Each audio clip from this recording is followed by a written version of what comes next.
Hello friends, welcome to the Tech Design channel. So friends, today I will talk about the Sharkoon TG4M RGB case. So friends, Sharkoon launches the TG4M RGB case, and friend, it has an air-permeable mesh front panel, and the case has 4 pre-installed 120mm RGB PWM fans.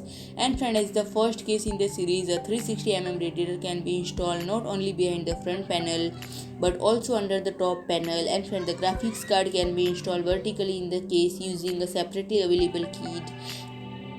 And friend, in addition to two USB 3.0 ports, the I/O panel also has a USB Type-C 3.2 Gen 2 port. And friend, according to the manufacturer, it is specially designed for efficient cooling. In addition to a mesh grill on the front panel, 4 120mm PWM RGB fans have been pre-installed in the case, 3 at the front and 1 at the rear of the case. And friend, 3 fans with edge-to-edge length of 120mm can also be installed under the top panel. And friend, it is the first case of the TG series where a 360mm radiator can be installed either behind the front panel or under the top panel.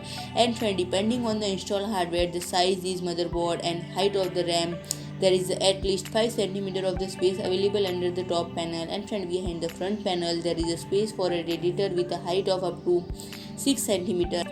And friends, the case is now available and suggested price is 109 euros. So friend, if you like my video, please do like, share and comment, and don't forget to subscribe my channel and press the bell icon.